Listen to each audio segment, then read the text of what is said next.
wait for everybody to settle down.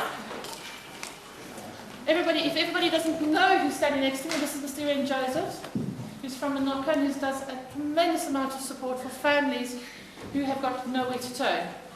He has offered his services free of charge to phone them. If anybody's in trouble, they can phone him, leave a message, and Mr. Joseph phones them back and advises. Now I'll turn the floor over to Mr. Joseph.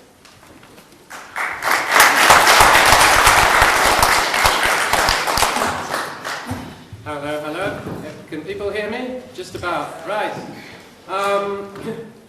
I don't want you to think of me as an extremist, as some people might.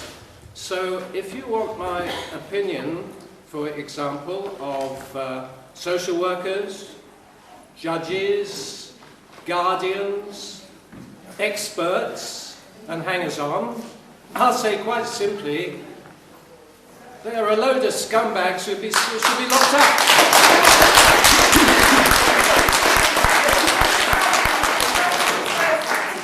Sorry? When this first happened, I was directed to your website, and I thought you were a complete lunatic. But now I realise everything on that website is completely true. Well, I do on my website, I promise you that any case I quote, I take it from the newspapers and reprint what the newspapers have said. The difference is that one newspaper looks like one case, but when I put about 50 cases next to each other, it has a sort of impact. Now, I'd like to read you, I don't generally read things, but I would like to read you this. And first I'll turn my mobile phone off, which is just ringing somebody else. Gives me a perfect interruption. Well, can I just remind everybody, please, for any questions or comments, we wait until at the end of all the speakers. Well, and then we'll give everybody the chance to speak to everybody, and please direct your questions at the time. Thanks very much. Well, I don't really mind if anybody feels like talking, because I used to, once upon a time when I was much younger, to speak in Hyde Park Corner, and there you got very used to interruptions. In fact, if you made your voice heard at all, it's okay. Now, I'd like to read you just something here. For example, the actions of social workers in Devon are more like Stalin's Russia or Mao's China than the West. Now that's pretty extreme, isn't it? But it wasn't Ian Josephs who said that. It wasn't John Hemming. It wasn't Brian Garish or wasn't David Icke. It wasn't anybody like that. I'll tell you who it was. It was Lord Justice Aiken of the Family Courts who said that. And he should know. I'll give you something else that someone said. The determination of some social workers to place children in an unsatisfactory care system away from their families is quite shocking. Now again, that wasn't Ian Josephs, wasn't John Hemming, wasn't David Icke, or wasn't Brian Garish. It was the ex-president of the Family Court, Lord Justice Wall. Hooray. Now I'll just give you one other thing, which I will read, then I'll stop reading things. There is nothing more serious than a removal hearing, because the parents are so prejudiced in proceedings thereafter. Once you have lost a child, it's very difficult to get a child back. Now, who said that? Once again, wasn't Ian Josephs, wasn't John Hemming, wasn't David Icke, wasn't Brian Garish. This time, it was Lord Justice Thorpe. And I think that's the most important thing that any of the three judges said, because he is admitting, in fact, that the courts are prejudiced. He actually admits, the High Court judge, that the court is so prejudiced against parents, it's hard for them to get child back. Now, if he admits it, and he's the most senior judge in the family court, I think, bar one, then we must think it's true. So what can we do about all this? Well, it's a long story, really. You might wonder how, who am I to say anything? Because I'm not a lawyer, I'm not a barrister, I'm a businessman with language schools, I live in Monaco, so who am I? Well, I'll tell you just briefly why I took this up and how I got into it. A long time ago, because I'm an old fella, in 1960 to 66, I was on Kent County Council. I was never really interested in politics, but some councillors came and asked me to stand, and I'm a businessman, and so I did. Well, after I'd been on a couple of years, I was the youngest person on it at that time, a woman came to me and said, they've taken away my son, and it's not fair. He's got a very high IQ, near genius level he has, and they won't tell me where he is, and they say he played hooky from school. Well, that's because he was bored and he was bullied for being clever. So I want to see him, and they won't tell me where he is or let me see him. He's about 12 years old. So I went to the children's department, quite innocently, and said, can I go and see him for this mother? And they said, no, you're not on the children's committee. You may be a counsellor, but it's none of your business. Well, I thought it was, because she lived not far down the road from me, was one of the electors. So I put down a motion in full council that I should be allowed to see this boy when the council met every 3 months. And of course it was defeated 104 votes to 1. It's amazing how people club together and don't want anything different. But the press were there and they kicked up a fuss. It was on the front page of the Sunday Express, so I got to see this boy, and I went to this school, so-called, which I found was owned by Otto Shaw, who's well dead now, so I'm not libelling him. And he was deputy leader of the Labour group on the council, as it so happened. The fees he charged were about 2.5 times what it cost to go to Eton for Prince William and Prince Harry. And I saw Trevor, this boy, and spoke to him. He said, why doesn't my mother write to me? I said, she writes every day. Why don't you write to her? And he said, well, I write every day.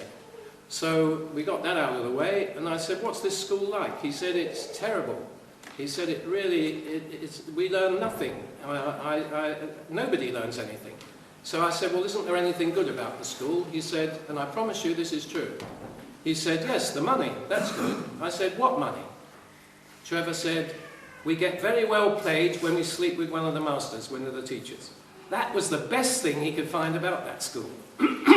As a result of that, I went to court and got this child out of care and put back with his mother, because the law was very different in those days. In those days, the parents could ask any lay advisor like myself, any ordinary person, to appear and ask for a care order to be discharged, and then they would come as witnesses.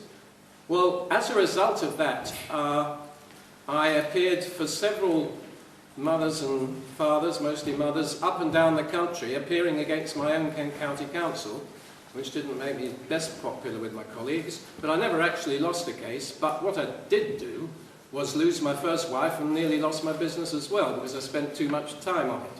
So after 6 years on the county council, and the last 3 of them doing so much of this, I gave up and had absolutely nothing to do with the care system at all, until about 5 or 6 years ago, the scandal of Professor Evan, no, what was his name?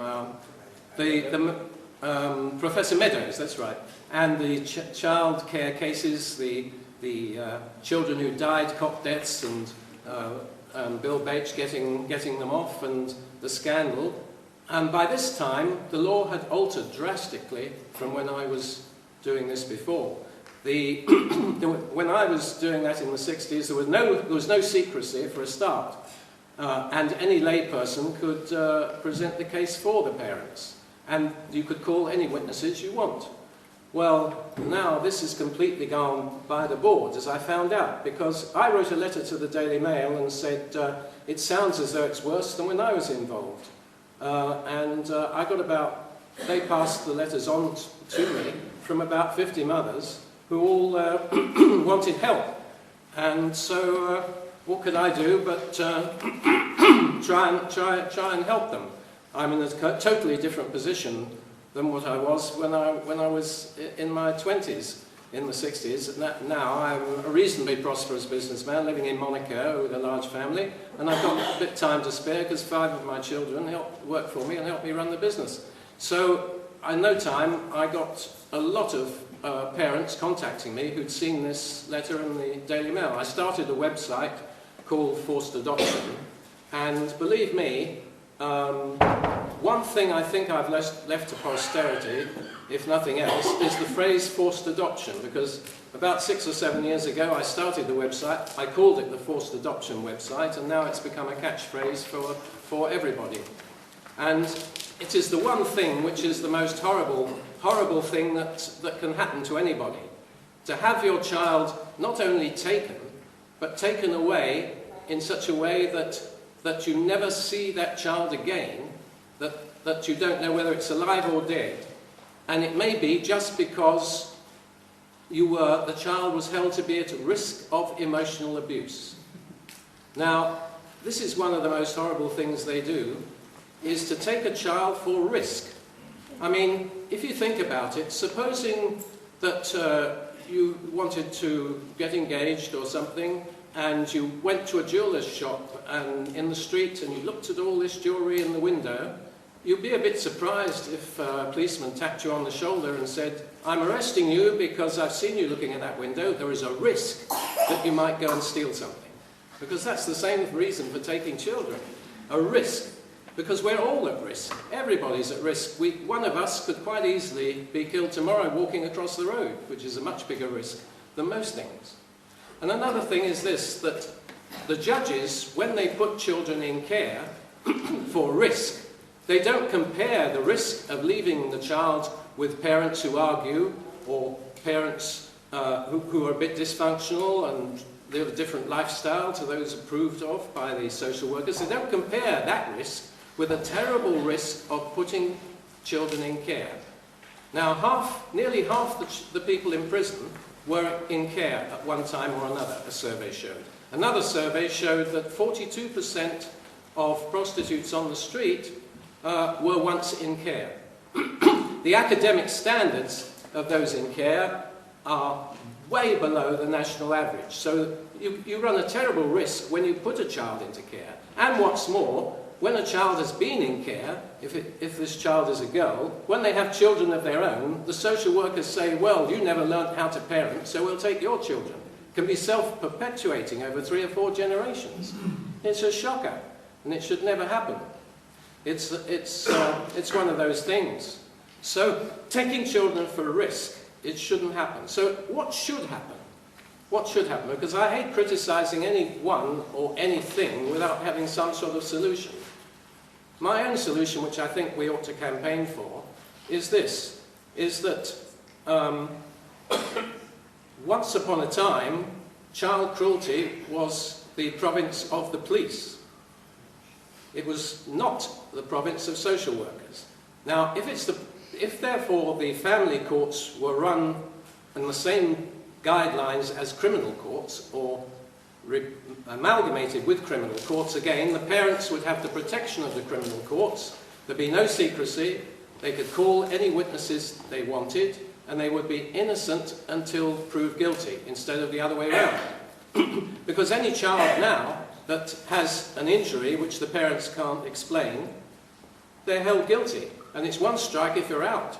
And this is the big difference. People say, what about baby P then? Baby P had about 60 injuries over a long period, but the social workers seemed to like her, and therefore they did nothing. And in fact, unlike some mothers who cannot see their children at all, baby P's mother, her surviving children, were taken to see her in jail. You know, it's one law for one and one law for the other. It's a shocking thing. So, this is, in fact, what I think should happen. We should go backwards in time. I know, people think things were better in the old days. Well, in this case, they certainly were, because child cruelty is a wicked thing. But most of the people this happens to have not been cruel to their children. Because the people who are cruel to their children, they do not go through court after court after court fighting to get their children back. You have to assume, surely, that if parents will go from one court to another, being grilled by hostile barristers, saying, please give us our children back, they're not the sort of parents usually who would be cruel to their children or ill-treat them. You would think that in those sort of cases, most of those parents would win. Well, nearly all of them lose, because as this judge so wisely said, the courts are so prejudiced, it's very, very difficult to get a child back. So, also, I think you should consider, and we should all consider, where the taxpayers' money is going. Because the last statistic that I've got from the House of Parliament diary is that it's £37,500 a year, that's about £750 a week, is what it costs for every child in care. Well, that's a bit strange, isn't it? I mean, for the first child that somebody has, you get £20 a week approximately, child allowance. But if he's in care, it costs £750. Cheaper at Eton. Cheaper at Eton. How much? The fees are cheaper at Eton. Oh yes, oh much cheaper at Eton. Yes, like I said earlier. It's so apart from the risk, the money is very badly spent. But that is because there is what I call a money train. You see, as I said, £20 a week approximately for the first child a mother gets or a father gets. But after that, if they're put in foster care with a private agency, and an awful lot of them are, the fosterers are paid about £400 a week, 400, 450, 20 times as much. Per child? Yeah, per child. Per child. If you've got 5 children, you're on you're on £2,000 a week. Mostly tax-free, because it's an allowance that's meant to be spent on the children. No one spends £2,000 a week on 5 children, because I had 5 and I never spent that, I promise you. Just a quick interruption. Yeah. On the way down here today in the car, we actually heard an advert for a foster agency where they were saying the foster carers get £403 a week per child, and that was advertised on the radio. Yeah, this is standard. Some of them get, if however you take on a child with disabilities, and they can be all sorts, you get nearly double that. So, you know, it's a real money spinner. But that is chicken feed compared to the real money makers in this business, because this business is driven by cash, not by idealism, not even by lust for power. It's driven by cash, because the agencies, the fostering agencies that place the children in foster care or find them for adoption, they get £27,000 approximately when they find an adoptive family. And if that one doesn't work, then they have to find another, they get another 27 grand. Now, that's nothing compared with the fact that if they put them in foster care, they get anything from £1,500 to £2,000 a week. And that is real money, because out of that they have to pay the 400, admittedly, but it still leaves them with a lot of money for not doing very much. So it's no surprise that recently the National Fostering Agency, which was founded by social workers about 7 or 8 years ago, was making a profit of 10 million a year, and they just sold it out for 130 million plus. Sold it. Very nice for 2 social workers who founded it. The USA? Hmm? They sold it to the USA? Yeah, they sold it to a company called Graphite. I don't know, it might be USA. But I mean, there's no secret about it, it's all there. So that people in the industry, which I call it, they either make a very good living out of it, or some of them make an extortionate profit out of it, like the agencies. And you can bet that, I can't prove it, that some of the social workers get kickbacks from the agency for recommending them to find the foster carers. We did find from a Greek fellow, who may be known to 1 or 2 in the audience, I won't name him now in case I end up in jail, but his daughter stole the bank statements of her fosterer, who wasn't very bright, he brought them to her father, or had them sent to her father via a friend, and this bank statement showed that the foster carer was getting £425 a week, but out of that £200 a week was going to the social worker who bought a nice new car. Now, the father of this girl took these to the judge, and you can guess what the judge said. "How dare you," he said, "I can have you arrested for being an accomplice to stealing bank statements which are private. You will give those to me, and if I hear you telling anybody about this, you will be in jail." That is what that judge said. Covering up the system. And this is also what I think parents should know. If the judge says, as quite frequently, says, "Look, we think your daughter or your son is in danger of emotional abuse. or in danger from you? I think so as the judge. The social workers all think so. They're very experienced. The experts I've called in, they all think so. The Guardian thinks so. Do you really think all these people are wrong and you're right? Well, there's a simple answer to that, you know. It's an old saying. Birds of a feather flock together. All those people are part of the same system, making a living out of it. Some people make livings selling apples. Some people make a living taking children. And these people all make a living taking children or helping the system works that takes children. And if they couldn't take children, they wouldn't do it. So this is the answer. And the answer also is that once they have done something, they never admit a mistake. I've never heard social workers say, "Oh, I'm sorry, we made a terrible mistake." Never once. Because like most government agencies, the cover-up. It's the cover-up.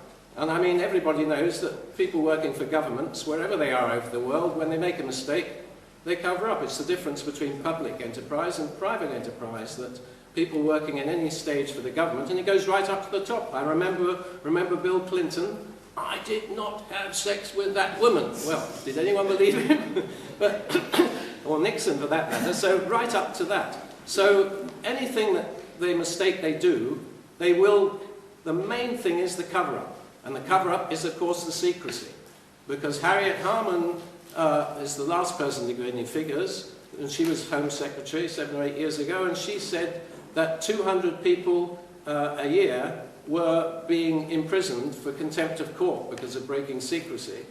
And she said, "This worries me a lot." Well, it didn't worry her enough to actually do anything more about it. But it still means that these people are getting locked up for speaking. Now, I'd like you to think, you know, because think of the children's privacy, they say. Now, the Human Rights Act, one of the most important paragraphs is one, on number 8, I think, the Article 8, that says that everybody has the right to a private family life, undisturbed by public authority. That's what it says. Now, I think anybody hearing that sentence would think that's good, because that is a protection for the family against the state. And that is how it's interpreted in nearly every other country in Europe who subscribe to it. It's a protection for the family. You've got a right to your private life, not the English judges. And that's why they should be locked up, because they have deliberately misinterpreted it. When I was at law school, I was always told that the main thing with a statute is to look at the people who drafted it and see what did they intend. Well, it's clear it was intended to protect the family against the state. But in England, Scotland, Ireland and Northern Ireland and Wales, it's interpreted as a protection for the state against the family. They say, oh no, the children have the right to privacy, and if you as parents say anything to anybody in public, then you are endangering your own children's privacy, and for that you'll go to jail, and plenty of people do. It's a shocking thing, the people who are jailed, sent to prison for speaking their mind, because surely, think what a democracy is. I thought that democracy meant that anybody who felt oppressed by the state could get up on a soapbox or speak somewhere here and protest about it, giving names and anything else. The right to protest against oppression, otherwise, what is a democracy if you can't do that? It becomes a dictatorship. But if you start holding a public meeting, if I start naming all the families that ring me up every day, I have 2 or 3 every day, that's about 1,000 in a year, new ones, you know, I'd be in jail as quick as a flash. So it's against all the tenets of a democratic country to jail people for speaking their mind. The judges have far, far too much power, far too much, because I'm taking the case, perhaps you've all read of it, and she's here today, of Vicky Haigh, for example, who I can name because it's been in the newspapers in the public domain. Now, she was accused, she was found to have coached her daughter to say that her father had abused her. Well now, whether that was right or wrong, to me, there was no evidence of it, one way or the other, but they found against her. In fact, there was more evidence for her because there were recordings. But nevertheless, she was found to have coached her daughter. Right, well, even supposing that's true, did she deserve to be told you can never speak to your daughter again for years?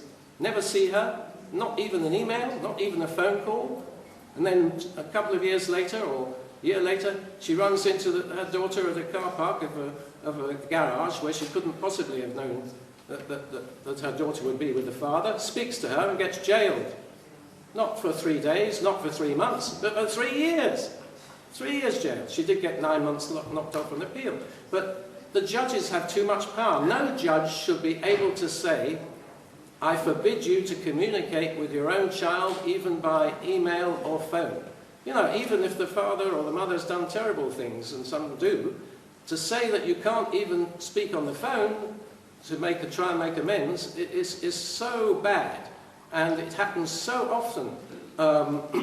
There's some mothers, I know a mother who was jailed for sending a birthday card to her child who'd been adopted. Another one was jailed, a man was jailed, a father, for waving at the children in the street because they were in care, but they went past his house every day on the way to school in a car, and he waved at them. Jailed for a month, you know?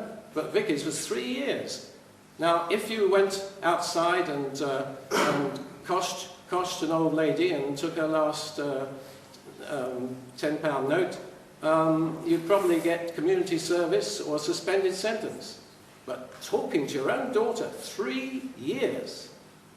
I always start from the premise, perhaps unfairly, that when people ring me up for help and advice, I always start to try and find out what the local authority point of view is.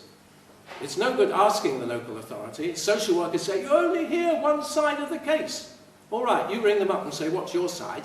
We'll get an injunction. You mustn't say anything. That's their reaction. And, you know, and a well-known newspaper man, in fact, who's here, around here, is being threatened with contempt, and there's a big case going to come up about publications and about injunctions stopping people talking. So it'll probably get in the papers in the end, but I can't give more details now.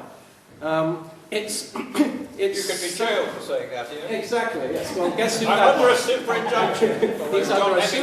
These injunctions are so tight that you can be put in prison for just telling someone about the existence. If I say I've got an injunction, I mustn't talk about Mrs. Brown, I can be put in jail for that. Mr. Joseph, you tell me I'll be the wicked boy, I'll go to prison. Yeah, well, I would. yeah. Well, I don't pretend to be the great self-sacrifice type myself. I'd hate to go to jail, but let me make the excuse that I couldn't help anyone from jail, while at the moment I do receive an average of 2 or 3 calls, new people, every day, plus 2 or 3 ones which are following up old cases. Doesn't sound much, but 2 or 3 multiplied by 365, and you compare it, say, with Brendan, who said, you know, the lawyers, they can take up to 100 cases or even 200 in a year. I take 1,000, but I don't pretend to do what his solicitors do. All I can do is give advice by the phone. And that advice generally is the same as what Brendan told you. Fight every step of the way. If you get a solicitor or a barrister who says, go along with social services, sack them. I mean, how many times have I heard parents say, well, the barrister said that, don't worry, you're probably nervous going into court. You don't have to go in. You can wait in the waiting room. I'll go in and speak for you. They go in, they come out, sorry, you lost. They've taken your child. They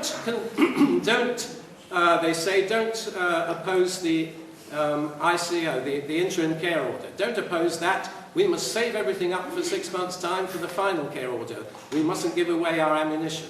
What they really mean is we don't want to force the local authority to give away what they're doing. And you're crazy if you don't oppose it straight from the start. Oppose everything, like Brendan said, right from the start. Oppose, if you can, the emergency protection order, if there is one, though they hold those ex parte and don't even tell the parents about it. But if you can find out about it, oppose that. Oppose the interim care order. Oppose every step. Don't just wait, even if the order is granted. Don't wait till the final care order. At the moment, at any rate, the ICOs, the interim care orders, only last 2 months, the first one, and then a month after that, generally. So you can keep on opposing them, going to court and saying circumstances have changed, which is a good ringing phrase that Brendan gave you. You have to find something that's changed for the better, but it shouldn't be beyond you to do that. It's changed. and oppose them every step of the way. But I'd say more than that. You know, I ask sometimes to parents who are under the cosh with social workers, are these social workers your friends or your enemies? Yeah. Well, they say that, but then they do exactly what they're told. Now, if you do in the war what your enemies tell you, I mean, going back in the old days to World War II, Mr. Churchill didn't do what Adolf Hitler told him to do, and he didn't give away what he was going to do. He didn't ring up Adolf and say, next week we're going to land in Normandy, you better be ready. You know, you don't tell them what you're going to do, and you don't help them in any way. Because if they say, cooperate with us, and you will get your children back, they're lying. They are lying. What they really mean is cooperate with us, and we will get the evidence against you. Go on our parenting course, you will be failed. Well, they don't tell you that bit. Go and see a psychiatrist. He'll give you a rotten report. Go and see a psychologist. He'll say you've got a borderline personality disorder, whatever that means. How many people here have got borderline personality disorders? There you are. We're all suffering. If you don't like social workers, you've got a personality disorder. Oh dear me. No, what you have to do is this, and this is what I advise, which isn't quite the same as what Brendan tells you, but I can only say it the way I think. As soon as social worker come near you, say, I'm very sorry. Always be polite. I'm very sorry, I've been advised to have nothing to do with you. I'm not speaking to you, I'm not going to your meetings, I'm not going to be assessed, I'm not going to anything. And then, unless the social workers have got something really drastic against you, they haven't got enough to go to court on. Most of the evidence they get is from talking to you and getting you in various different positions. The most common thing, as Brendan said, is unexplained injury. Well, it's wicked, this. On one unexplained injury, that the child can be going into adoption. Kids of 1.5 and 2, toddlers, are always getting injured. My own grandchildren are always getting bruised. But it doesn't mean I hit them, you know, because I don't. But, you know, less fortunate people, they take them to a doctor and it's taken away. One strike and you're out.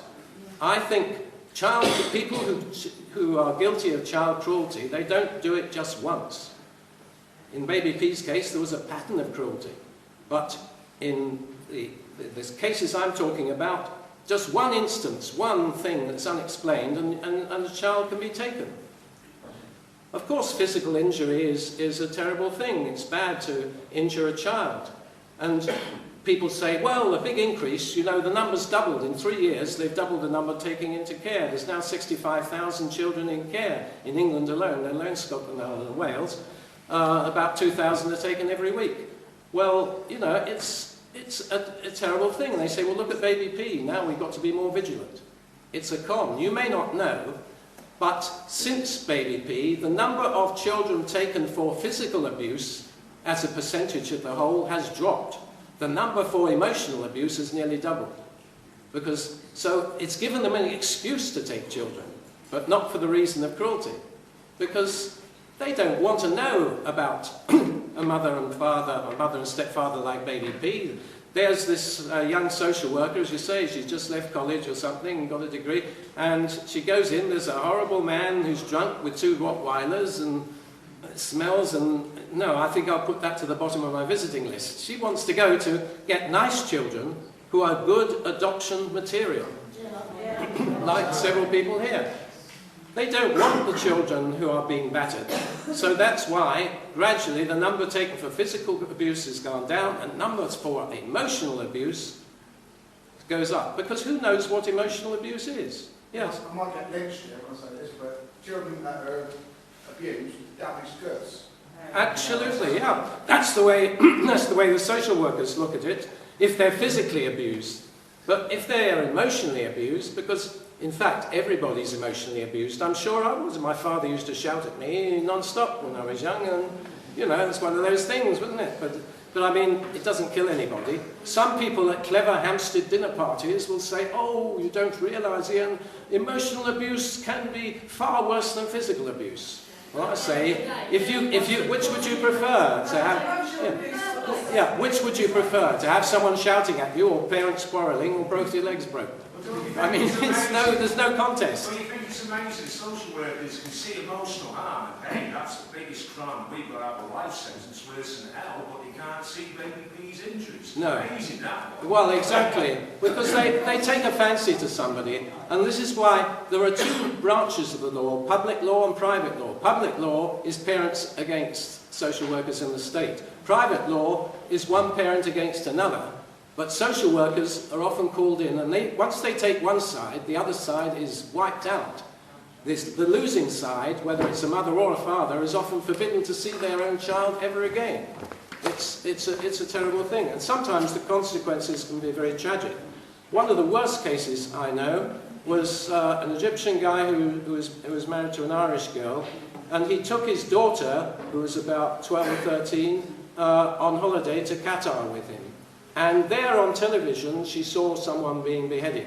She came back to school and told her fellow pupils about what she'd seen. Suddenly, bingo, she's been emotionally abused, been upset. She was taken into care. Well, the father was bereft and asked me what I could do. I said, you know, go to court and try and get him back. Before he could get to court, however, the social worker rang up and said, who's her dentist? We think she needs a dentist. Who does she go to? We want her records. So father gave them that without thinking very much. But the same day, and this is absolutely true, I promise you, in the evening, police came. And they said, we're very sorry to tell you that your daughter was out with her social worker, age 23, and had a car crash and was burnt alive, and we can only identify her body through her teeth, which survived. I mean, you can imagine what the father felt. In care, risk, and on top of that, I mean, this is one isolated case, I know, but the car, there was no other car involved, the weather was perfect, it was a straight road, and they ran into a tree the other side of the road from which they'd been going. I think the social worker must have been smoking cannabis or something, or doing something worse, because there was no reason for such a thing. But there was this father, he'd got his daughter one minute, next minute he was told she was reduced to ashes. The social worker turned up to the funeral and was told to get out. But, I mean, that's just one case, about the worst one I know. I think the car had bald tyres, if I'm not mistaken. Did it? That's the same case that I'm thinking. Is that really it? I don't know. I never got any more particulars. So, am I too late? Okay, I've got a few seconds more. I wonder if I've forgotten anything that I said I'd get in. Probably quite a lot, but I'll just have a look. Yeah, I didn't say much about the experts, of course. I mean, these experts, Professor Ireland did a survey. I mean, so many of them are not qualified. So many of them make a living going to court. And they get thousands of pounds for writing a report on somebody, sometimes who they've never even met. Because these experts, they go on the reports of the social workers. And you can guess what those are. Sometimes without even seeing the person. But they know that if they give somebody a good report, they're not too likely to be asked again. They sometimes might have to, 1 in 10, give someone a good report because they're confident some other expert, say if they're a psychologist, then perhaps the parenting class will give a bad report, so to compensate. But generally speaking, they'll always give bad reports because that's what they're paid to do. So any of you, if you want an expert, one I can recommend who came to the rescue recently, I can't tell you the details, but there's Professor Lowenstein. He's on my site as well. He's president of the Council of Psychologists, so he's senior enough not to bother, and he doesn't like social workers, and he doesn't like what the courts are doing. Mr. Jones, is Dr. Lowenstein, sorry to interrupt, is he recognised by the courts? Because I put him forward and he got immediately thrown out. He'd immediately get thrown out. That's the trouble. The only way I helped somebody get him, I said the courts will not accept him, even though he's the most senior psychologist in the country. They won't accept him because they know his attitude. So she went and got privately a consultation with him, brought that to court. It was a bit of an explosion. I can't tell you really what it was about. But they said, oh, well, he hasn't seen the social worker's notes, therefore he's not impartial. Well, is anyone impartial reading the social worker's notes? I don't know. Anyway, but his report had to be accepted because he was so senior. But that is the only way to do it, is to approach him privately, and then if you've got a note from him, which he can do for £200 or £300, you know, not a whole a whole examination, but he can give you something to say that you're not suffering from any psychological ailment or something like that. And if you take that to court, they've got a job to get rid of it. Actually, I have been seeing that for the first time recently. Yeah? He wrote quite a good report about me. I was in court 2 days ago. Reviewed the report and even refused to read his report. He refused to read it? Yeah, it's absolutely, actually criminal. So, and I have actually judgment which I'm not in my right to say. Problem is, I will try to appeal, but I got the feeling that court was extremely scared of his report. Of course they are. You see, so social worker and everybody else read his report, but judge refused even to read it, accusing that him that he didn't have a right to write what he wrote actually. Yes. I think, what I to do don't next. know, Brendan will tell me probably that. It seems to me you would have good grounds for appeal if the judge refused to even consider a report from the president of the International Council of Psychologists. I would think that was the reason for appealing, because a judge is bound to consider all the evidence. He's not obliged to agree with the evidence you produce, but if he didn't even read it and consider it, I would think you had a good chance for appeal on those grounds. Well, the thing is, judge gave few reasons for appeal. Barrister looked into it and she said it was some valid reasons and some not valid reasons. So, basically what happened, I was referred by GP to him in order him to say, basically I was actually, drafted for the cognitive behavioral therapy. But he says not only that, he answered not only this question, but he basically said the social worker were not right to remove my son. He said what? And he actually expressed his view. The social worker did not have a right to remove my son. Oh, I see. Yeah. So judge basically accused him that he basically said what he was not basically was asked to. Sort of, she basically tried to find some loopholes, but at the end, barrister said that there are valid reasons and there are not valid reasons just for the appeal. So what was the result of that? I don't know yet. It happened basically the day before yesterday, you see. I So I'm basically considering all sorts of... consult Brendan a bit about that, because it's totally wrong that he could disregard an opinion from such a distinguished man. His CV is so long, she said that he compromised, and it's... I think this judgment is absolutely, laughable, but... Yeah. I really would appreciate it if I could, consult with some, senior solicitors. No, all I can say is you should appeal and you should get advice from a solicitor who can really help you. I've been told we're going to wind up, so I just want to emphasize what we want, because, as I say, I hate to criticize all over the place without suggesting a remedy. And the remedy, I think, is quite simple. What we should campaign for is that parents should have the same rights as rapists and murderers. In other words, they should have the protection of the criminal courts, innocent until proved guilty. Call your own witnesses. In an important case like removal for adoption, forced adoption, which is totally wrong, and I haven't talked much about that, you should have a jury before anything like that's considered. In fact, I don't think a child should ever be adopted against the will of parents at all. I think it's right there to say stop it. But if it is going to happen, it should only happen if a jury says so. Can we start with stopping the secret courts? Well, of course, the secrecy, there is no secrecy in the criminal court, you see. So if they were governed by the rules of the criminal court, like I say, there's no secrecy, and like I say, innocent until proved guilty, and all the protections. The last thing I want to talk about, I'm sorry, just 2 minutes more, is this, that the way that children are treated when they're taken from their parents, and contact is arranged with parents at the contact centre. Now, your rapists and your murderers in prison are allowed to telephone and they're allowed to receive visitors without their conversation being censored. These children who are taken, who've done nothing wrong, even the social workers say they're nothing wrong, if they're aged about 6 to 12 and 13, their mobile telephones are confiscated. Their laptops are confiscated. They are isolated from parents and friends. And if they see their parents, they're not allowed to discuss their case. They have far less rights than people like Dr. Shipman, Mara Hindley, the Sutcliffe. They all have more rights than these children. They're being groomed. They're being groomed. I said to the social worker last week, who's taking care of Lewis and Ryan Freeman, I'm the grandmother of Lewis and Ryan Freeman, I said to her, you are grooming them and it's got to stop. And I said, you're no better than Jimmy Savile, who groomed children. Well, when they're old enough to go primary school, they brought in the sex education. And that's great, isn't it? And that's exactly as she said, what Savile did. So as far as I'm concerned, we're living in a paedophile state, and the only way to sort this out is a revolution. And I don't mean armed revolution, but to my mind, social services has got to go.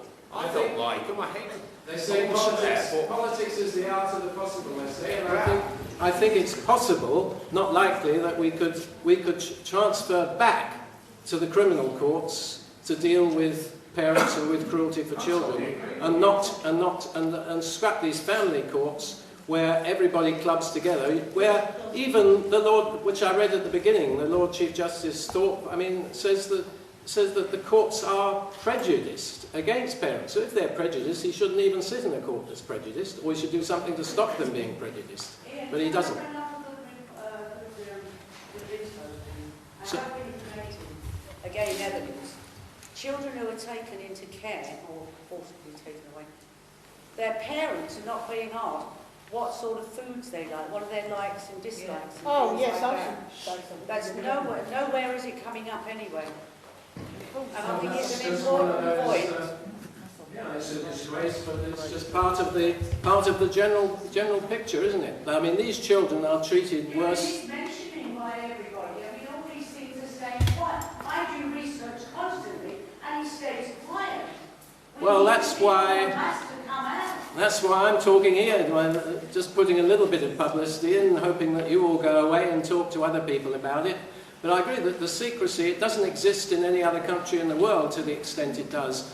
In some countries the courts are held in camera, but you don't jail people who come out. A parent who loses their children should be able to say, I've lost my children, help me please, it's not right. But they're not. They're put in jail if they identify themselves. And, which gives you a clue, because publicity is the only thing these people are frightened of. Give enough publicity and maybe we can change the system. You won't change it any other way. Well, then again, they control the BBC. Well, to a certain extent, the BBC, certainly they don't give a platform to somebody like me. The only time they did ask me to talk, they cut it out completely.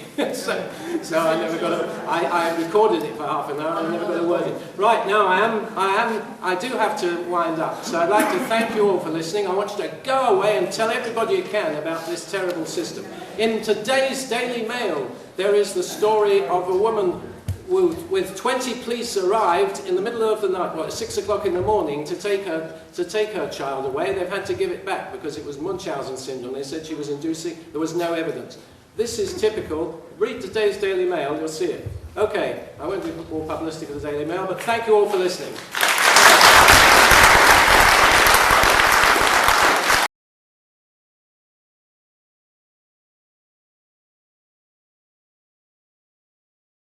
Industrial revolution.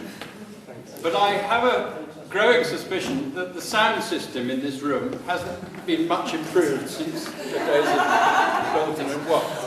So if I speak like this without waving that rather sad little microphone, can you hear me? Good. What an extraordinary occasion this is. We've got two groups of people basically in this room. We've got the people who have suffered as victims of this system, and who therefore know an awful lot about it from the deep inside of it. And we've also got a number of people who are not actually inside the system, but are peering into it for different reasons, trying to provide practical help and advice, trying to provide coverage, in my case, in newspapers, for the first group of people, who are the ones who are really in the front line. And quite a few of the people in this room, for me it's been an extraordinary experience, I expect it has for some of you, that there are, I think, about a dozen people gathered here today who I feel I know quite well. I know their voices extremely well. I've talked to them dozens of times in some cases on the telephone over the past 2 or 3 or 4 years, but I've never actually set eyes on them. So today that's what Brendan Fleming looks like. Good heavens. I'm sorry, incidentally, I wasn't here to hear his talk this morning. I was unfortunately detained on journalistic business, I'm afraid. But Brendan has this reputation, which I think is very largely deserved, of being the star solicitor in a whole sea of non-star solicitors in this family protection field. He is the one above all who people want to go to if they want a solicitor who not only knows the system but is prepared to fight it, to fight all its corruptions, all its dishonesties, and has not infrequently, as I know over the last 2 or 3 years, not infrequently has Brendan taken on the system in a way that most other solicitors wouldn't have begun to do, and won for justice and for humanity. So Brendan is obviously one of our heroes, and it was a delight to see him for the first time today, see what he actually looks like. There are 2 people in this room I'm particularly pleased to see, because they are mothers who have been both the victims of appalling travesties of justice over a very long period, who I have got to know endlessly on the telephone, or in one case by Skype.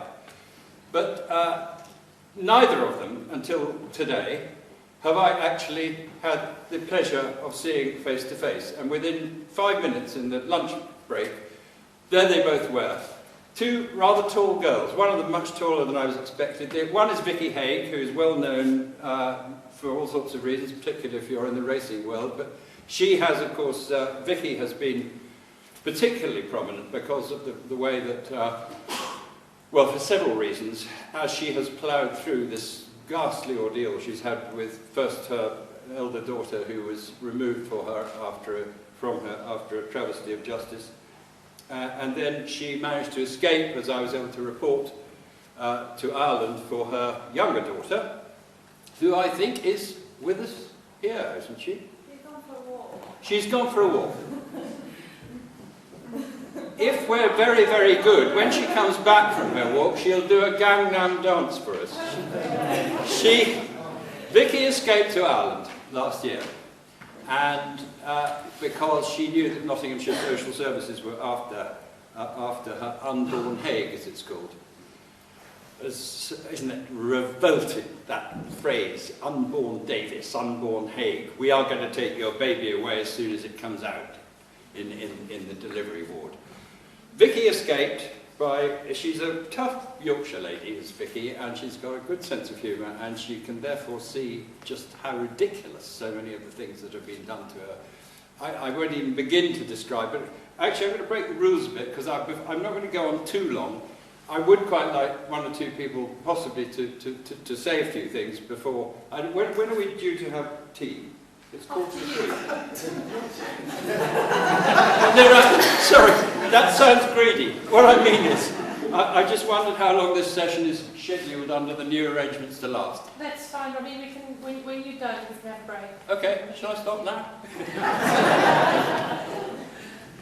Anyway, it's a pleasure to meet all these people. There's someone else I'd like to mention in this room who has played an extraordinarily involved, committed and effective part in this whole battle that we're all in different ways involved in.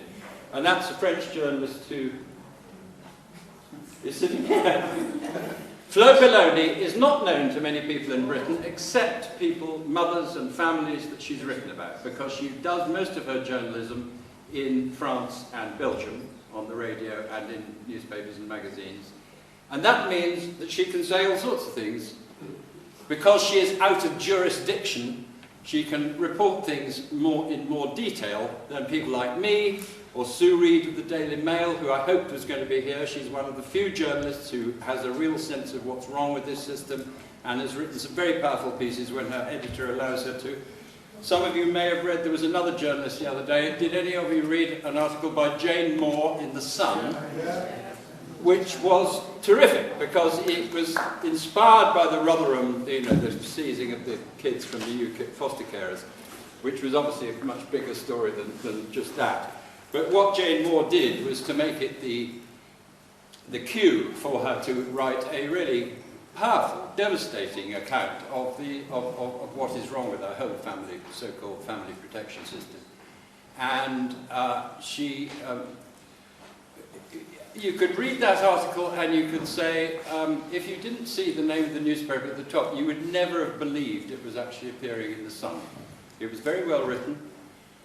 It had quite long words in it, but it was very easy to understand.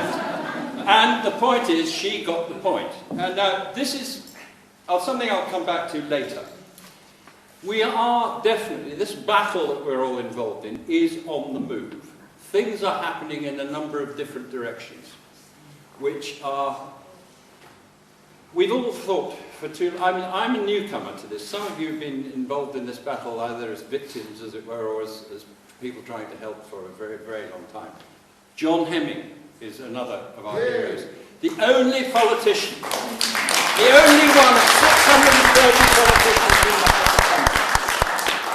who has stuck at it, devoted huge amounts of time, huge amounts of energy, and actually quite a bit of money to trying to single-handedly fight the cause of this colossal scandal we are all looking at and involved in the one place where actually something could possibly be done to call it to order. That is called Parliament. And Parliament has failed this country in very many ways in recent months and years and decades, as we know.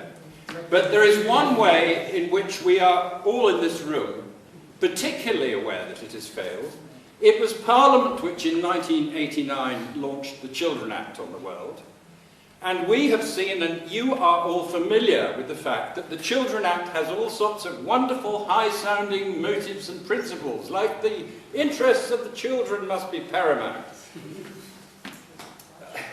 You can list 25 or 30 things in the Children Act which sound fine in theory, but those of you who are familiar with the way this system works in practice know that the principles on which that act was founded are constantly, on a daily basis, in our courts, by our social workers, by the whole ghastly corrupt system.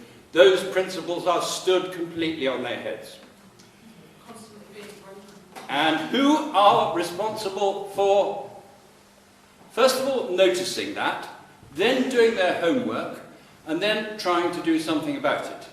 The answer is the inheritors as members of Parliament of the MPs who passed the Children Act in 1989. And how many MPs spend even 5 minutes in a week worrying about the scandal that has been unleashed by the Children Act? The answer is one. John Hemming. Here. John could very much do with at least 10 or 20 other John Hemmings, but so far, although there are some individual MPs who have spoken about cases which have been drawn to their attention by a constituent, Tim Yeo, who's not a politician I have any respect for, but he did do one thing, which is on YouTube. He did listen to a family that was being very badly treated by social workers and family courts in his constituency, and he did make a speech in Parliament where he set out the scandal, the injustice of what was being done to his constituents. And it is still there on YouTube. And like a lot of things shot in Parliament, it was very close shot, and I suspect that he and perhaps one other, a minister perhaps, were the only people present, so it was hardly one of those great shout-outs that we see on Question Time. But the fact is, Yeo did that, and you would have thought anyone who was able to understand why this particular story was so horrifying would say, well, hang on, if it's happened to this family in my constituency, how has it happened? Is it possible it could happen to other families elsewhere? Is there not something that I, as an MP, who have got so concerned with this particular case, Shouldn't I perhaps ask a few questions? Perhaps I could go and have a word with John Hemming about it. None of that. Yeo does his stuff for his one constituent, and hats off to him for doing it. He did it perfectly adequately. But at that point, he dropped it. And we've never heard a squeak from him again about what I regard, after 3 years trying to write about it, to be the greatest single scandal in this country today. What is going on behind that wall of secrecy which protects the entire family protection system from public view. That is its greatest asset, as we all know. The fact that these terrible things can go on. Social workers, police get involved. Horrendous. The stories that I've heard in the last 3 years. The casual way in which these things get started. You know, a child makes a casual remark to a friend at school, which is overheard by a teacher who misunderstands it and reports it. A mother, or parents, of whom there is a very good example in this room, who is puzzled by some bruise or little ailment in her baby. She wants medical advice. She wants to go to an expert. She goes to hospital. The next thing that mother knew was that she and her partner, the father, were arrested, held for hours in police cells, and were then plunged into this ghastly underworld, this murky netherworld, which is the family protection system, the family courts, the way the social workers behave, the rest of it. There was one woman I wrote about a few months ago who, what triggered off the seizure of her child was that she was temporarily rather depressed. She was a perfectly good mother, but it was just that she went for a walk and she sat on a park bench and she talked to a stranger who she met, who came and sat next to her on the park bench. The next day, social workers were around saying that they had been told by this stranger, who didn't know the woman or the mother at all, that she was very worried by this mother she'd met in the park and she thought the social workers should intervene. The social workers did intervene.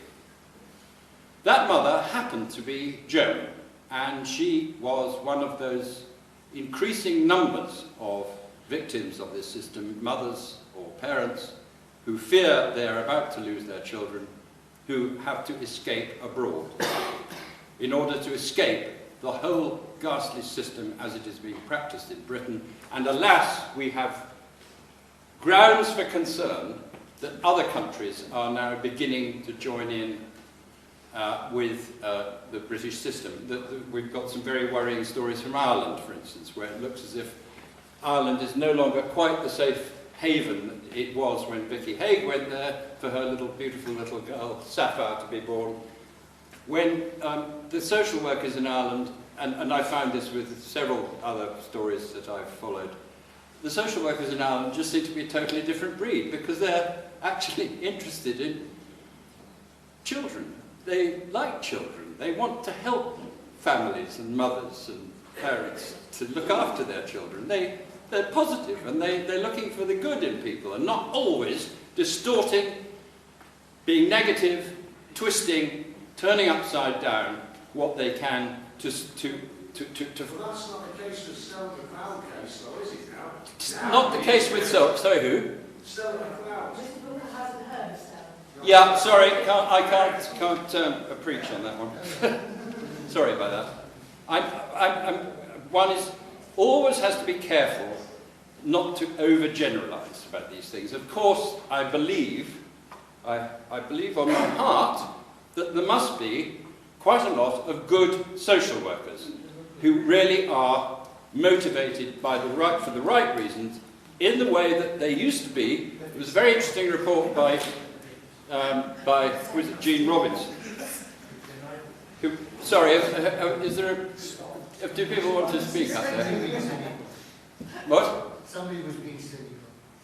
About me or about? No, very If it's about me, I'll disregard it, but if it's about someone else, I'll defend them. She was saying that the good social workers don't work for the social services anymore. Well, this is very true. We have had a number of experiences of cases where you have one good egg in a rotten basket, and a good social worker, a sensible guy or a sensible woman, usually of a certain age, who's been around for a long time and still inherits that old idealistic sense of what social services and social work should be about. And they have seen what their colleagues were up to in terms of stitching up some hapless mother or hapless parents in order to get their kids off them, and they have made a protest. I'm particularly thinking of one case where the mother had her 3 children removed because she went on a charity walk with her 6-year-old daughter, and she stumbled. And as she fell, her daughter fell with her, and her daughter got a bit of bruising. So she went to the first aid tent, got the such damage as there was looked at, no problem, until 2 days later, the what do you call them, those people who come around, those busybodies who come around when you've got children. Health visitor. Health visitor, that's the fellow. The health visitor came around and saw this girl had bruises on her arm, and that was all that was necessary to plunge that mother into this awful, murky underworld that we're all familiar with, that we're talking about. She had 3 psychological reports on her in the end. The first one said she was a very good mother. So what did the social workers do? They went to a second psychologist who said that she was a very good mother. So what did the social workers do? They went to a third psychologist, who incidentally they had used before, who came up with a report saying that she was not a good mother, and that she was suffering from, guess what? A borderline personality disorder. And on that basis, she lost her 3 children, and when the older member of the social services department that I was talking about, when he observed what his colleagues were up to in this case, he started to protest. They ostracized him. They said, "You don't understand, it's not your business," and that guy was made to feel so uncomfortable at the hands of his colleagues that he took early retirement in protest against the system which he no longer understood. Now, that happened a couple of years ago. What was I going to say? Yeah, I can't tell you how appalled and shocked and horrified I've been. I've been a journalist now for 50 years. As you can see, I'm a very old man. And I cannot recall any story as, "Hey, Sapphire, I've been talking about you." I can't tell you what a joy it is to see that little girl. "Sapphire, hi." I followed day by day with Vicky and with Dave, Father Dave, the story of the escape to Ireland, Sapphire's birth, friendly social workers, no problem. Eventually, Vicky had to go to prison for 3 years in order for the prison authorities to do what no social worker would have done, which is to say, "Oh, we think that she ought to have her little baby with her," because Sapphire was back in Ireland. So I shouldn't tell too much of this story because Sapphire might be listening. But actually, Vicky is one of my real heroines of this life.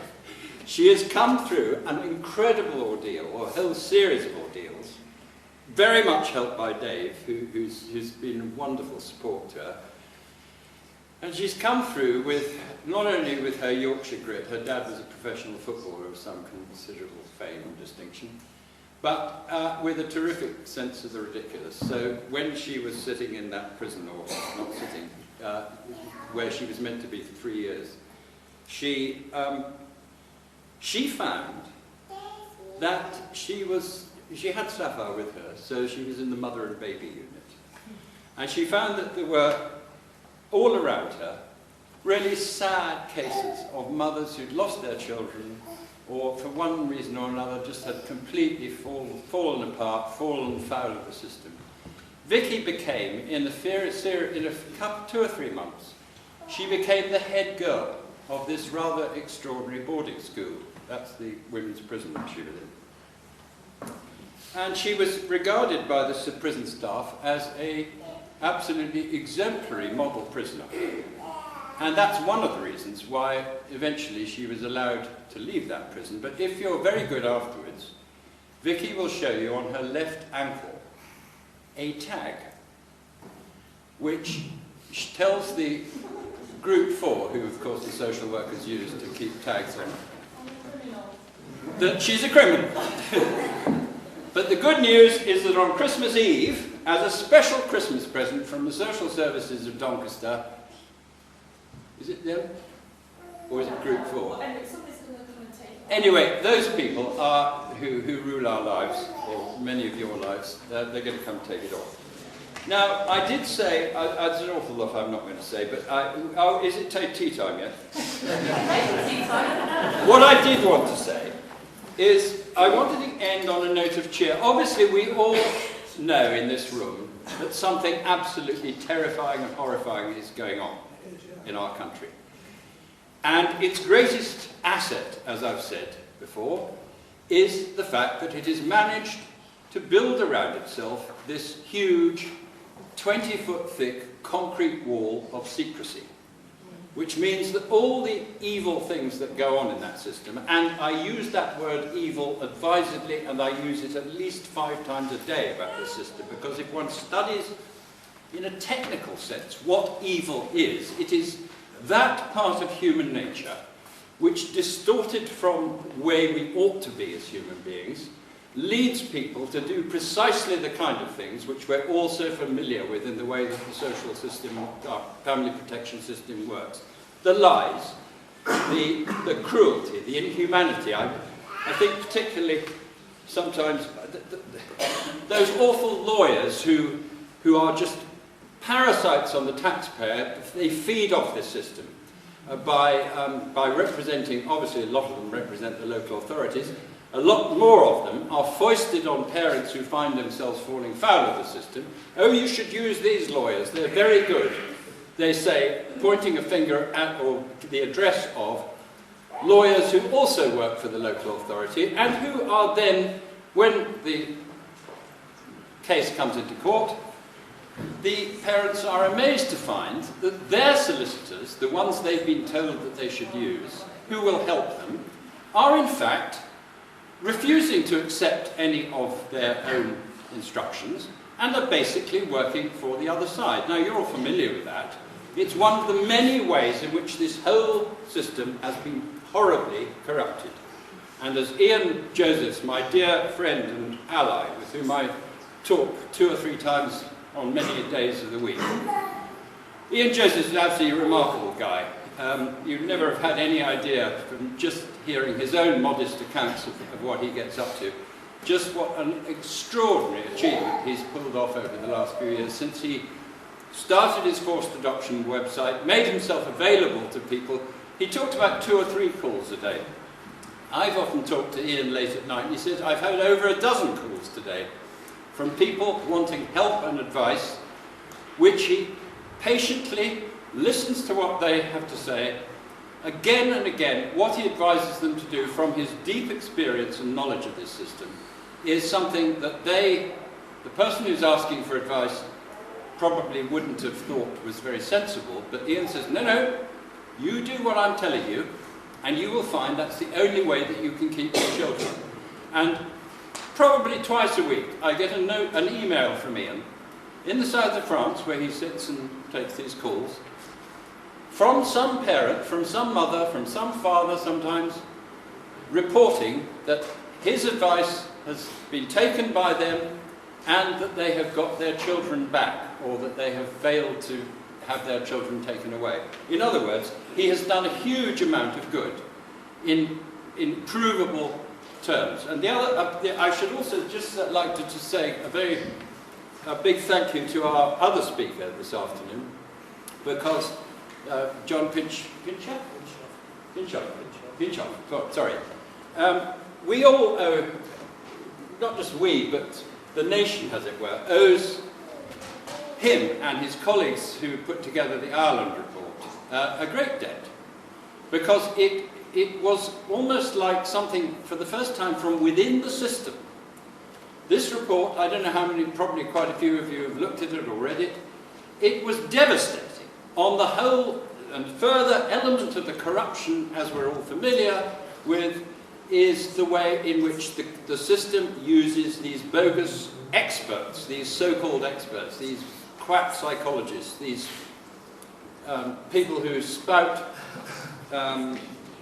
jargon-ridden psychobabble in courtrooms, who you wouldn't, they're just, I've read dozens of these reports, and they are just, you cannot believe the people who wrote them are being paid very often anything up to 5,000 or 6,000. We had one where the guy was 10. 8. 8,000. Yeah, I've got 14. Any advance of 14? 18. It goes to the psychologist. He's a clever psychologist. Not me. No, sorry. What I meant was you got the winning bid.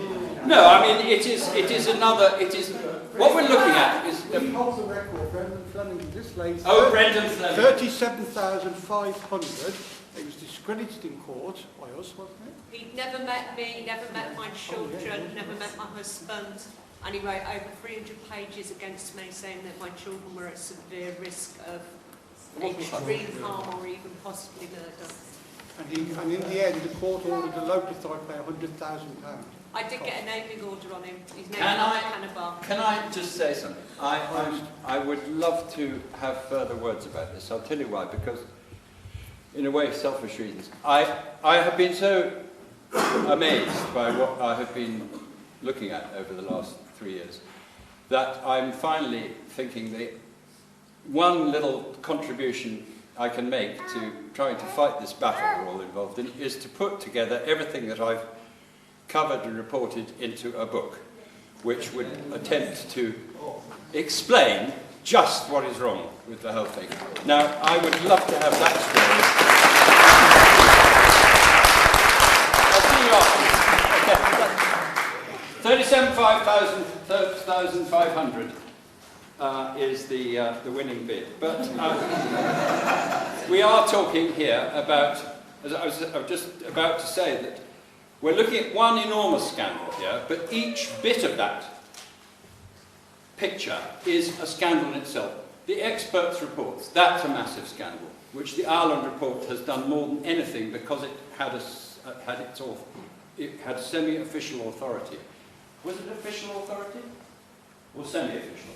Academic authority. It had part of the dispute. Hmm? Academic authority. Yes, it had. I mean, if you looked at it, it just produced a whole. It beautifully analysed a whole lot of these psychological reports used in court cases, and just showed how most of them were by people who weren't qualified.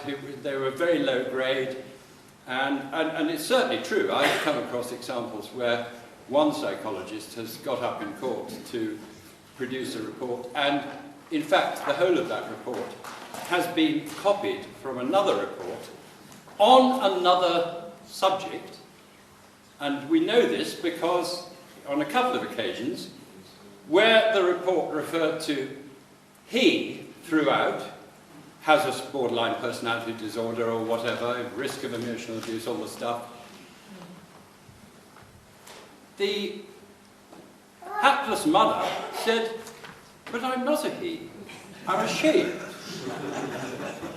And the magistrates, it was unfortunately only in a magistrate's court, they said, "Oh, well, no, that's not of importance." They just brushed it aside. It was extraordinary moment. It was quite clear that the psychologist in question, who probably hadn't got any of the qualifications referred to by John Pinchot, had just copied out a report, probably produced by her herself, but in a completely different case.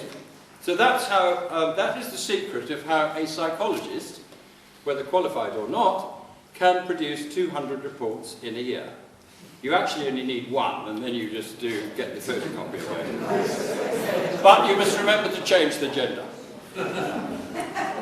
So I wanted to just end up on a cheerful, cheering note. I do think that this scandal that we're talking about, this horrible subject, it has overreached itself. Ian referred to the fact that we've seen this well over doubling. Since Baby P, social workers getting a lot of flack in the headlines in 2008, early 2008,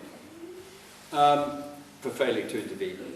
Since then, just before that, all that stuff about Ms. Shoesmith of Haringey was in the major headlines, the number of applications to take kids into care in England and Wales was 380 in January that year. As we have seen, the graph has been going like that, and this year it's averaging around 970, 980 applications every month. That's 214, nearly 250 applications every week. That means 250 families which are being intervened on by this system. But when you think that the whole thing, we are talking about the number of children involved being well over doubled in 4 years, it is quite clear that something very murky is going on. Part of the key, to which I absolutely agree with my dear friend Ian, is that it is serving a colossal industry now. 400 a week for a child. If it's a disabled or special needs. and going up to 1,000 or even more. I've got a friend who was a foster carer, who is a foster carer. She worked for the local authority in Somerset, where I live. And she was paid £180 a week for each of the kids she had in care. But she eventually got so fed up with all the interference by the social workers and the ridiculous demands they put on her, that she decided to resign as a council, local authority foster carer, and she was immediately recruited by an agency and offered £400 a week with much less hassle from the social workers. So it's not surprising that that good lady, my dear friend, she has 3 children, £1,200 a week. Not bad. How many families?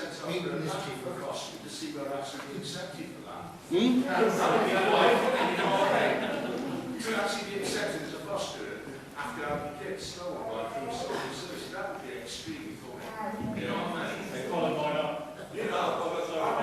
Well, I think I'm not breaking any secrets. So I say that, although it's not quite what you're describing, but yeah, no. I mean, one has to preserve a sense of the, as Vicky shows all the time. You have to preserve a sense of humour in the sense that so much of it is so ridiculous. We're talking about Alice in Wonderland and stilts.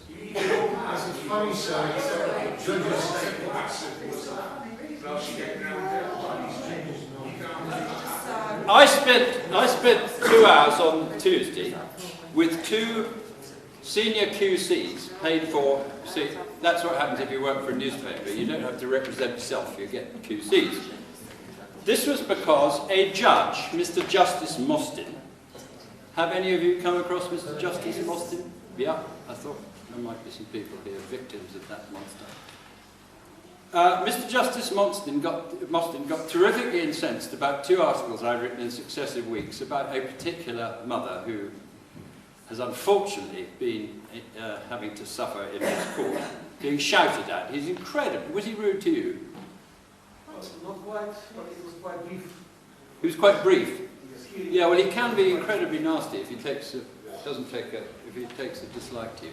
Anyway, this mother, I won't go into the details of what happened, but let it be said that I thought I'd written a piece that really explained how Judge Mostyn had done a terrifically good job, because the mother was told on the eve of the crucial hearing that her new barrister, who she'd never met, and her solicitor, her new barrister greeted her with the news, "I have read the case for the local authority, I have not seen your evidence because it hasn't been submitted and therefore isn't in a court bundle.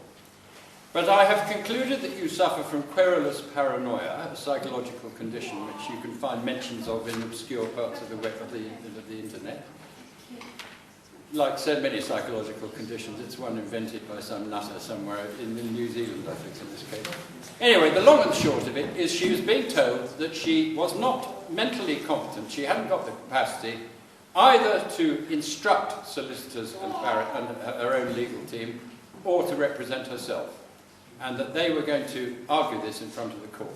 Now, Ian Joseph's referred, because he and I were very much involved in this story, thanks to Dr. Ludwig Löwenstein, she was able to get off this charge, and her barrister and her solicitors were told to leave the court because it was deemed by Justice Mostyn that she did have capacity.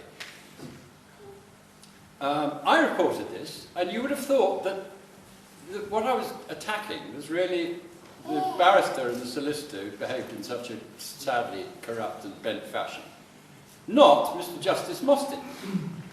But he took it because there was one little half phrase which he thought he took affront at.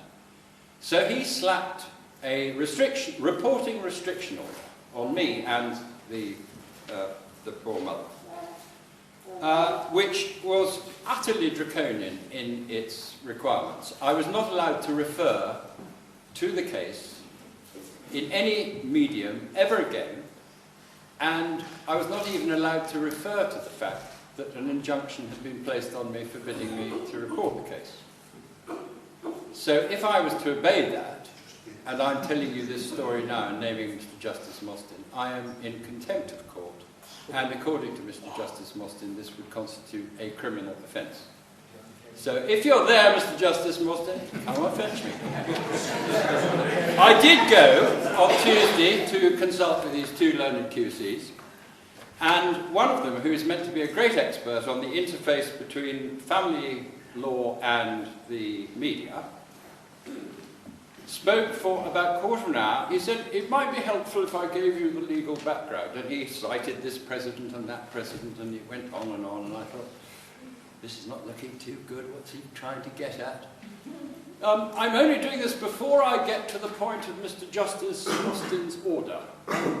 Now that I've given you the legal background, I think I can say to you that on reading Mr. Justin's order, I have to say that it's a complete load of twaddle.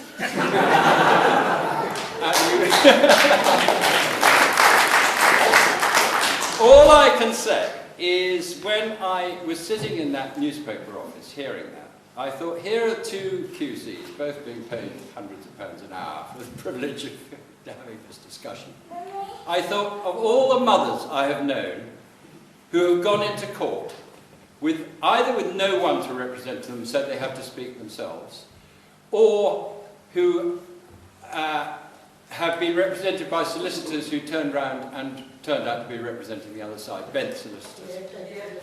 And I thought, isn't it a wonderful commentary on this whole complete Alice in Wonderland situation, that because I'm a journalist working for a newspaper in London, which has got lots of money, can afford to have top lawyers, when those mothers who I've written about week after week for the last 3 years, one after another of them, ought to have had a really first-class lawyer putting their case, and in most cases where they have lost, they would have in fact won and kept their children.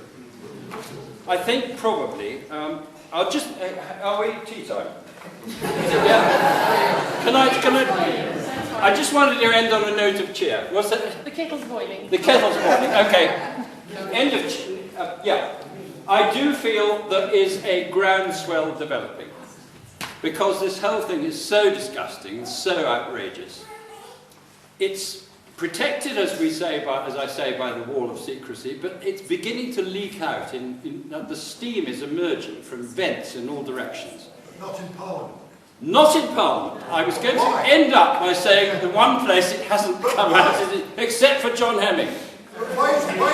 Why do we not have one MP and a few others like Charlie Alfie? No, what you have got, you've got an increasing number of articulate, highly intelligent parents, mothers and fathers who have been made victims of this system, One of them is Vicky Haig over here, who is a very tough egg. I wouldn't want to take on Vicky on a dark night. Sorry, Dave, I didn't mean that quote was misunderstood. Sapphire, you're behaving yourself wonderfully. She was christened last week, but she behaved herself like an angel, I was told.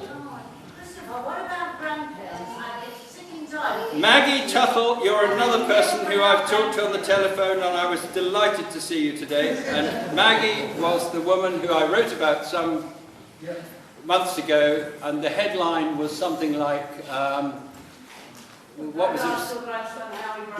Don't ask your grandson how he broke his jaw. And it stayed on the Telegraph most viewed website for weeks because it was an awful story. Maggie was she was going to have contact with her grandson, who had been taken onto the beach. Maggie is, to refresh my memory, where he'd been beaten up by a gang of teenagers, and he had had his jaw broken. This is a boy in foster care, so the foster care and the social services were responsible. Maggie's had a terrible time over the whole story, but anyway, she was allowed to see her beloved grandson, James. But she was told, whatever you do, he was this boy who had his jaw broken, you must not in any way refer your contact session to the fact that he has had his jaw broken, or that he has been injured, or how it arose, or what can happen. In other words, the most basic question which any mother or grandmother would want to ask the child, she was forbidden to ask. And that happens again and again, hundreds of times a day and a week. And no action was taken. And no action was taken. That's a crucial final point here. What about the insurance money that all the social services... Well, I know you make that point, Maggie, but I thought even more telling was the fact that across the border, every kid in care is insured. Who takes that money when the children are injured? It's for people to know, Christopher. We're all talking about past and what we know, but people need to learn the truth of what's happening inside the system, which is insurances. Maggie, I couldn't agree more. Well, like you say it then. I have to try in my pathetic way to explain some of the things that go on inside the system in my column, which is why you and I know each other. And I would also add that the horror of what is happening in Britain is being recognised abroad. Now, I'm sure quite a lot of you, I think there's one Slovak here, is there? Have we got a Slovak? Yeah, Slovak TV downstairs, and they're looking to do short interviews with several people. Yeah. I'm in contact with the patriarch. I've done it. Dobrý večer. I've done an interview. The point I was going to make is that thanks to this guy who's downstairs here in Birmingham, England, making a documentary about a particular case which has been much exercising a lot of us in the last year or two in London, involving a Slovak couple who lost both their little sons.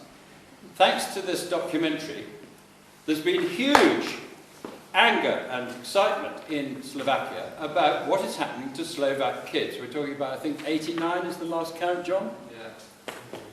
Over 100 now. Over 100 now. The Slovak government, the Slovak authorities, the Slovak Ministry of Justice have taken formal notice and wish to protest, and they have moved in the European Court of Human Rights a couple of motions which have very direct bearing on what's happening in the UK in total disapproval. The phrase which I always use about this, because it's on their website in Bratislava, is the children of our Slovak parents are being removed for no sound reason. And that really is a lovely, quiet statement of the fact, what has brought us all here together today. Far too many thousands of children are being removed from their parents, disturbing the most basic bond that nature knows between parents and children, which goes both ways, and by wrenching apart that bond, you are doing the most grave injury that you could do to any human being, short of physically killing them or seriously damaging them.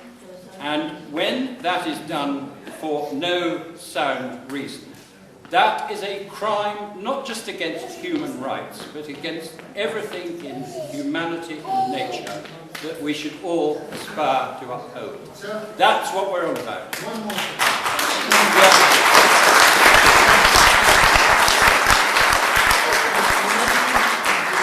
The baby case. What? You mentioned earlier on the baby Yes, case. yeah. And you mentioned the uplift of cases of children that have been taken into care. Yeah. It is quite simple. They've lowered the threshold Of course. for how they're doing this. This is how it's happening. There's no set threshold either, they just make it up. as they go. Yeah, that's the threshold. point. All the jargon, the threshold is a nonsense, like most of those psychological reports are nonsense.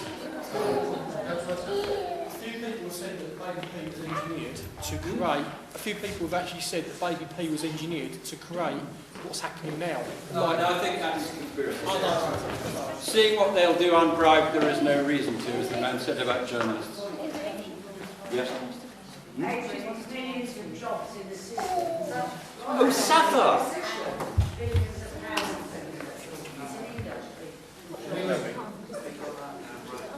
Somebody cares.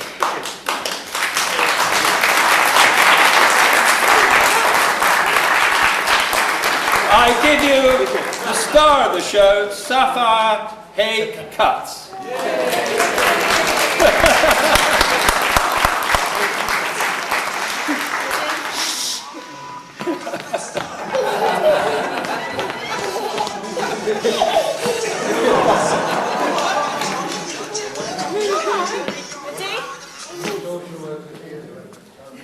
Yes, that was abuse. Emotional and physical.